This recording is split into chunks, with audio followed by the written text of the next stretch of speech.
हम मेडिसिन को भी मानते हैं, हार्ट इश्यूज को मानते हैं, डायबिटीज़ को मानते हैं, उसकी एक्सप्लेनेशन है कि डायबिटीज़ क्यों होती है, इंसुलिन के इम्बैलेंस या थायराइड इम्बैलेंस कैसे थायराइड प्रॉब्लम्स होते हैं। यहाँ पे भी साइंटिफिक प्रूफ हो गया है कि डिप्रेशन न्यूरोकेमिकल इम्बैलेंस की वजह से होता है। मेटा एनालिसिस है, रैंडमाइज कंट्रोल ट्रायल्स हैं, वो साइंटिफिक स्टडीज़ हैं जो सपोर्ट करती हैं कि ये बीमारियों को स्टैटिस्टिकली प्रूफ किया गया है विद रिसर्च। लॉजिक के साथ, लॉजिक है इसका।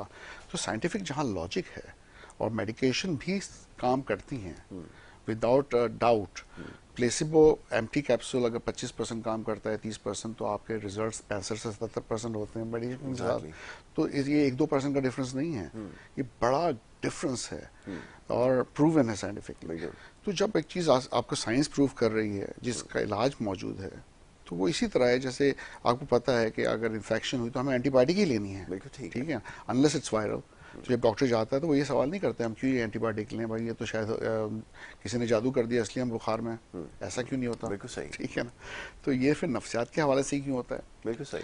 तो जब साइंस मौजूद है, हमारे पास एविडेंस मौजूद है, एक्सप्लेनेशन मौजूद है, तो फिर इंसान को समझना ही है और उन हिदायत पे अमल करना है, कंसल्टेशंस पे आना है, दवाइयाँ लेनी हैं, तो बेहतरी आ जाती है। बिल्कुल ठीक थोड़ा सा सब्र से काम लेना है, इसलिए कि इट्स अ प्रोसेस। देखें, ये चीज़ एक और बड़ी कॉमन है यासिर के, लोग कहते हैं आज दवाई ली कल हम ठीक क्यों नहीं हो गए, या 3-4 दिन में फ़र्क क्यों नहीं आ गया, या फिर ये साइड इफ़ेक्ट्स क्यों हो गए, जो कि कुछ हो सकते हैं। मुंह खुश्क हो सकता है, हेडेक हो सकती है, मैदा थोड़ा सा अपसेट हो सकता है, 10 में से 2 लोगों का अगर कोई दवाई लेता है तो माइल्ड साइड इफेक्ट्स, कोई बड़े साइड इफेक्ट्स नहीं है।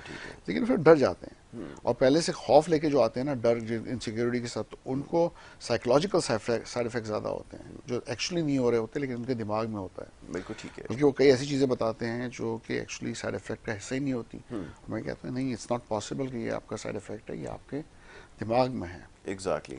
तो बात यह है कि आपको टाइम देना है, 6 से 8 हफ्ते देने हैं, 1.5 से 2 महीने कम से कम, और कभी कभी 3 महीने आपको रिजल्ट नज़र आएगा। लेकिन आप किसी भी डॉक्टर के पास जाएं, मेरे पास आएँ या किसी भी साइकेट्रिस्ट के पास, ये कभी ना करें कि आप एक अटेंड करें कोई कंसल्टेशन, छोड़ के किसी और डॉक्टर के पास चले जाएं। उस डॉक्टर के पास कंसिस्टेंटली जाएं। पहले तो एतमाद होना चाहिए आपको डॉक्टर के कि भाई ये डॉक्टर ठीक है, मैंने चूज किया है। फिर डॉक्टर शॉपिंग ना करें, फिर आप एक डॉक्टर के पास उसको टाइम तो दें कम से कम। तो वो